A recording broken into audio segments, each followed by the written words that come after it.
Gue pengen bahas kali ini isu yang menarik berkenaan dengan dunia pendidikan kita. Ini soal statement Menteri Pendidikan kita Nadiem Makarim kemarin ketika dia pidato di depan PBB.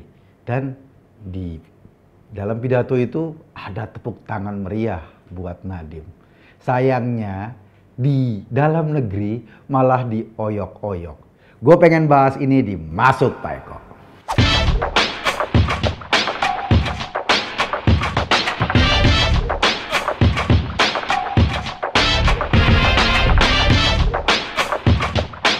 Jadi saat Menteri Pendidikan Nadiem Makarim pidato di depan PBB, tepatnya di forum United Nations Transformation Education Summit, itu dia menjelaskan bagaimana Indonesia atau katakanlah sistem pendidikan Indonesia mau ditransformasi dari pola yang manual menjadi lebih berorientasi pada digital.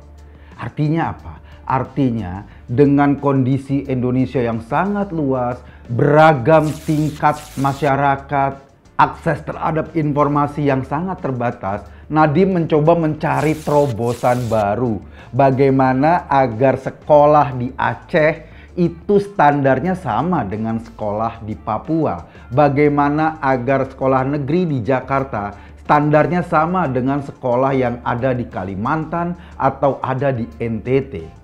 Nggak bisa ini dilakukan dengan cara-cara manual, datangi satu-satu, bikin pelatihan guru-guru di setiap daerah. Butuh berapa waktu kita, butuh berapa lama kita untuk melakukan transformasi seperti itu. Lalu diambillah langkah, dibangun semacam platform besar untuk melakukan transformasi agar dunia pendidikan kita, guru-guru kita, mahasiswa, murid, orang tua murid, semua bisa memanfaatkan platform besar ini. Dan kemudian targetnya semua orang-orang yang terlibat dalam dunia pendidikan kita ikut dalam akselerasi, ikut terakselerasi, ikut bergerak maju. Salahnya, nah ini salahnya. Waktu dia ngomong di depan forum PBB, Nadiem bilang dia punya 400 orang pseudo organization, yaitu tim bayangan yang melakukan atau orang-orang yang bertanggung jawab melakukan transformasi ini. Kata tim bayangan inilah yang kemudian jadi masalah. Sekarang jadi rame di Indonesia. Nadiem sendiri udah ngejelasin ketika dia rapat dengar pendapat di DPR bahwa dia salah menggunakan istilah. Maksud dari 400 orang yang Nadiem bilang sebagai tim bayangan itu, maksudnya bukan tim bayangan yang kerjanya ingin membongkar atau menggantikan birokrasi Dikbud yang sudah ada sekarang. Tim ini sebetulnya adalah orang-orang yang ahli di berbagai bidang. Ada yang ahli data scientist, ada yang programmer, ada yang ahli organisasi, ada yang ahli komunikasi dan segala macam. Mereka duduk dalam satu tim untuk membangun berbagai platform pendidikan. Prosesnya mereka dikoordinatorin oleh sebuah anak perusahaan Telkom yang namanya Metranet. Metranet ini yang mengorganize mereka, dan tentu saja untuk membangun platform pendidikan kan harus berkomunikasi dengan orang yang mengerti pendidikan. Orang-orang di Departemen Pendidikan yang secara teknis akan terlibat dalam proses edukasi semua guru, semua masyarakat dan sistem pendidikan kita itu dilibatkan dalam membangun platform-platform digital ini. Ada banyak platform yang sudah mereka bangun, misalnya ada platform Merdeka Mengajar. Merdeka Mengajar itu platform yang saling berinteraksi jutaan guru di Indonesia. Yang terlibat dalam platform ini atau yang sudah aktif menggunakan platform ini sekitar 1,6 juta guru yang terlibat aktif. Dari sana juga terbentuk 3.500 komunitas pengajar yang saling berdiskusi, saling bercerita tentang problematika pendidikan di daerah masing-masing dan bagaimana solusinya. Itu yang terbentuk. Kemudian ada 100.000 konten, kira-kira hampir 100.000 konten yang diupload oleh para guru ini. Lo bayangin ya, misalnya ada guru di Jakarta yang memang punya perangkat lengkap, akses ke perpustakaan lengkap, perangkat mengajar lengkap, dan lain-lain. Mereka punya pengalaman bagaimana mengajarkan satu mata pelajaran kepada anak didiknya. Lalu kemudian mereka membuat konten, di-upload di platform ini. Ada guru di Papua, ada guru di NTT yang ngeliat. Kan karena kurikulumnya sama seluruh Indonesia. Oh begini toh cara yang efektif mengajarkan misalnya mata pelajaran fisika yang ruwet itu kepada anak didik. Pendekatannya ternyata enak ya kalau menggunakan cara pandang seperti ini, kalau menggunakan metode seperti ini. Sehingga guru-guru bisa saling berinteraksi dan saling belajar. Itu yang menarik dari platform-platform yang dibangun oleh timnya Nadiem yang di bawah naungan PT Metranet, anak perusahaan Telkom yang juga BUMN ini. Dan mereka tentu saja ketika mereka melakukan itu kan ada biayanya. Biayanya dari mana? Ya mereka seperti biasa ikut tender, ikut menjalankan semua proses kelengkapan administrasi dan lain-lain. Dan orang-orang yang ada di sini memang anak-anak muda yang kreatif, yang punya kapabilitas, dan mereka membantu membangun platform pendidikan. Sementara eksekutornya ya tentu saja para birokrasi di Dikbud, para birokrasi di kementerian, para birokrat atau para guru di lapangan. Jadi berbeda ya antara orang yang membangun platform untuk memudahkan seluruh proses dan transformasi pendidikan kita agar terjadi pemerataan kualitas pendidikan kita. Asesmen terhadap kualitas pendidikan bisa ujung-ujungnya atau makin lama makin sama. Kuliah di Jakarta mungkin sama kualifikasinya atau kualitasnya dengan kuliah di daerah-daerah lain. Kenapa? Karena semua pengajarnya, semua yang terlibat dalam proses pendidikan itu punya akses informasi yang sama. Itu salah satu yang diinginkan Menteri Pendidikan kita. Yang berikutnya adalah platform yang bisa digunakan sekolah. Misalnya platform Siplah. Nah, Siplah ini adalah platform yang misalnya kepala sekolah di Papua sana butuh buku-buku pelajaran yang bisa mereka beli, yang bisa mereka akses. Dan mereka bisa lihat, oh di Jakarta, anak-anak Jakarta, anak-anak Surabaya, mereka menggunakan buku ini loh untuk mata pelajaran ini, untuk kelas 4, kelas 3. Jadi mereka bisa akses buku yang sama, kemudian guru-gurunya bisa belajar yang sama di forum itu, forum online itu, sehingga kemudian anak-anak di Papua bisa diajarkan sama kualitas pengajarannya dengan anak-anak di kota-kota besar yang lainnya. Ini yang barangkali ingin dilakukan oleh Menteri Pendidikan. Iya, kita akui kalaupun undang-undang mengamanatkan 20% APBN kita dialokasi buat pendidikan. Tapi harus kita akui, dunia pendidikan kita sangat tertinggal dibanding negara-negara lain.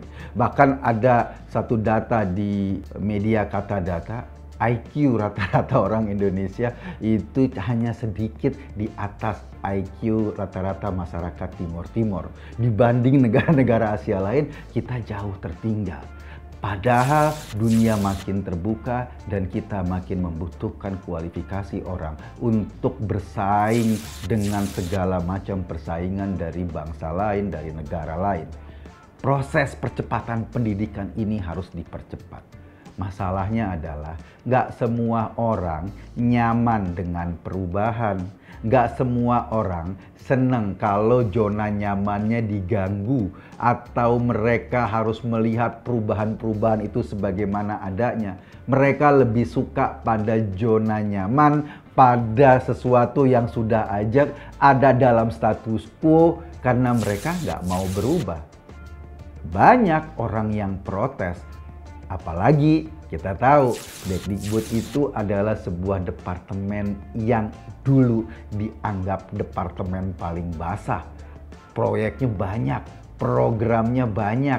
Nyata-nyatanya proyek dan program serta amanat undang-undang untuk mengalokasikan dana besar ke lembaga pendidikan atau ke biaya pendidikan tidak bisa mengubah apa-apa. Kenapa? Ya kalau sistemnya nggak diubah, kalau cara kita bekerja sama seperti sebelumnya, kita nggak akan bisa menemukan hasil yang berbeda. Coba aja lo lakukan. Kalau lo bekerja sama seperti kemarin, jangan mengharapkan hasil beda. Kenapa? Yang cara kerja lo sama seperti kemarin. Hasilnya ya kayak kemarin juga. Kalau hasilnya mau beda, ubah cara lo bekerja. Ubah cara organisasi bekerja. Ubah platformnya. Ubah mentalitasnya. Ubah budayanya. Ini yang barangkali mau dilakukan oleh Menteri Pendidikan kita. Sayangnya kan dalam konsep pemerintahan kita, setiap periode itu cuma 5 tahun, sementara pendidikan adalah investasi jangka panjang. Mengubah sebuah kultur, sebuah budaya yang melibatkan sekian juta orang, sekian banyak guru, sekian banyak siswa, itu nggak gampang. Kenapa nggak gampang? Ya karena tersebar dari ujung ke ujung. Perlu ada kesamaan berpikir, perlu ada kesamaan akses terhadap informasi, perlu ada kesamaan akses terhadap buku, terhadap pengetahuan. Dan tentu saja dengan lokasi Indonesia yang tersebar, itu kan harus ada satu platform atau satu usaha untuk menjadi stimulan agar semua orang bisa punya kualifikasi atau kualitas yang sama, agar anak-anak Indonesia bisa bergerak yang sama. Di tengah problem ini, wah, Nadiem pasti dipukuli atau digebuki banyak orang. Diteriakin, kok dia nggak percaya pada ASN? Ya bukan gitu, ASN ya bekerja sebagaimana ASN di dunia pendidikan atau di birokrasi pendidikan. Orang-orang 400 orang ini memang diambil dari para profesional swasta, diminta untuk membantu membangun sistem informasi atau teknologi pendidikan. Sementara orang-orang ASN ya bekerja sebagaimana biasanya, bekerja sebagaimana layaknya hari-hari mereka bekerja. Karena apa? Karena harus ada percepatan, harus ada cangkok budaya, harus ada stimulan agar semuanya bisa bergerak lebih seru. Dan yang paling menarik, lo tahu nggak? Kemarin ketika rapat dengar pendapat dengan DPR, Nadiem Makarim diserang oleh seorang anggota DPR dari Partai Demokrat. Namanya Anita Yakoba. Nah, kata Anita Yakoba, Anda boleh saja dapat tepuk tangan dari PBB dengan konsep government tax education itu atau tax edu itu, tapi Anda nggak bisa membohongi kami, kata Anita itu. Lalu dia ngomong soal tangisan guru-guru yang gajinya di bawah standar atau belum dibayar. Anita ini lupa ya bahwa guru-guru sekolah itu yang pertama mereka adalah karyawannya Pemda. Guru SD dan SMP itu bagian dari pegawai negeri Pemda kabupaten atau kota. Guru-guru SMA itu adalah pegawai negeri Pemda provinsi. Jadi kalau ada keterlambatan gaji, problemnya bukan di Menteri Pendidikan, Mbak Anita. Problemnya ada di Pemda masing-masing. Itu yang pertama. Yang kedua, ngomong soal gaji guru yang kecil. Kalau guru PNS pasti dong gajinya bersesuaian dengan undang-undang PNS. Nggak bisa dibilang kecil. Kalau mau dinaikin ya semua gaji PNS harus dinaikin. Kan gitu logikanya. Terus ada guru-guru swasta. Kadang-kadang memang lembaga-lembaga pendidikan swasta tidak bisa memberikan insentif yang memadai pada guru-gurunya. Guru-guru honorer dan lain-lain. Karena itu misalnya dalam konsep pendidikannya Nadiem Makarim, pengelolaan dana BOS di sekolah itu dibolehkan kepala sekolah untuk memberikan insentif kepada guru honorer agar gajinya, tunjangannya bisa layak, bisa setara dengan guru-guru yang lainnya. Jadi dari dana BOS itu kepala sekolah yang tahu tentang kondisi lapangan bisa loh memberikan tunjangan kepada guru honorer di sekolah negeri.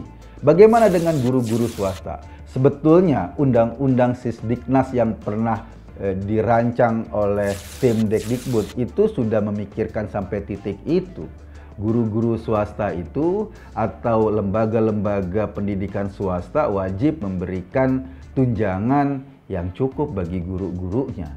Persoalannya ada orang yang marah, kalau gitu guru disamain dong dengan buruh, dengan ada UMR dan segala macam. Guru bukan buruh. Iya, oke, guru bukan buruh, tetapi guru juga perlu makan seperti buruh, perlu hidup seperti karyawan yang lainnya, perlu menyekolahkan anak seperti orang-orang yang lainnya. Harus diprotek. Jangan sampai sekolah-sekolah swasta tidak memberikan insentif yang memadai. Kalau memang nggak bisa, maka melalui Undang-Undang Sisdiknas atau undang-undang yang sekarang gue nggak tahu udah diketok atau belum, mestinya pemerintah punya kewajiban juga memberi insentif tambahan pada guru-guru swasta. Dalam konsep itu, ya sayangnya banyak diprotes. Sampai Hotman Paris ikut-ikutan protes, katanya ada guru yang 9 bulan gajinya belum dibayarkan. Guru, kalau ini guru negeri atau misalnya dia guru SMA, ya harusnya protesnya ke pemerintah provinsi di SMA tersebut. Kalau dia guru SMP atau guru SD, protesnya ke pemerintah kabupaten kota. Kalau protesnya ke Menteri Pendidikan salah, karena memang konsepnya berbeda. Guru ya di bawah Kementerian Pendidikan dalam skala pengelolaan proses pendidikan, tetapi teknisnya diserahkan kepada kabupaten kota atau tingkat provinsi. Jadi kalau ada soal kesejahteraan guru yang belum dibayarkan dengan maksimal atau telat, ya protesnya ke Pemdanya, bukan ke Kementerian Pendidikannya. Gue ingin melihat sebetulnya gini, iya dunia pendidikan kita itu bukan satu hal yang gampang diubah. Karena menyangkut begitu banyak orang, menyangkut begitu banyak kebiasaan, menyangkut budaya yang sudah terlanjur mengakar. Bagaimana mengubahnya? Ciptakan beberapa pilot project. Jadi ada konsep kampus belajar, ada konsep merdeka belajar. Beberapa sekolah itu dididik untuk sesuai dengan konsep ideal yang dicita-citakan. Dan sekolah-sekolah ini diharapkan akan menularkan pengetahuannya ke sekolah-sekolah lain yang dekat dengan sekolah itu. Jadi seperti ada inkubasi dulu, seperti ada mengajarkan kelompok kecil dulu, dan diharapkan kelompok kecil ini bisa menularkan pengetahuannya sehingga kemudian bisa mengubah seluruh metodologi pendidikan kita. Karena nggak bisa kalau kita lakukan langsung ke seluruh Indonesia, berapa biayanya, efektivitasnya, dan tentu saja waktunya nggak cukup 5 tahun. Jadi konsep untuk melakukan semacam menstimulan dengan melatih kelompok-kelompok kecil dulu, dan kelompok-kelompok kecil ini diharapkan bisa menularkan lagi pengetahuannya kepada kelompok-kelompok yang lebih besar.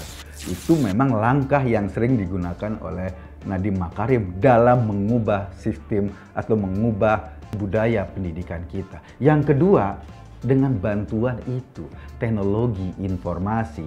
Nah, 400 orang yang kata Nadiem Makarim itu sebagai orang yang diharapkan membantu proses pendidikan kita, ini sibuk dalam menyiapkan teknologi informasi yang bisa dimanfaatkan oleh stakeholder pendidikan kita.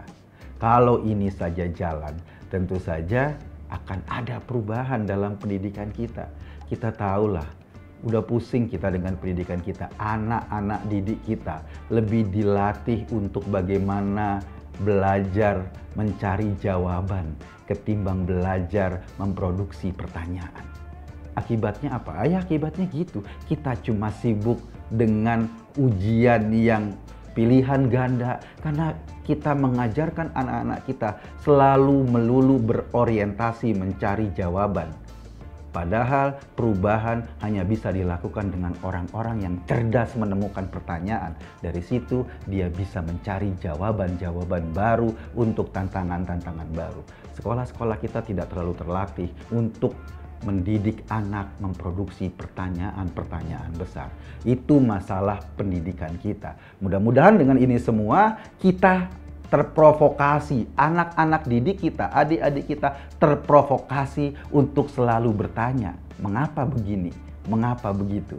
Karena dari pertanyaan inilah dunia kemudian berubah. Dunia kemudian menemukan temuan-temuan baru untuk mempermudah kehidupan. Gue Eko Kuntadi di acara Masuk Pak Eko. Terima kasih.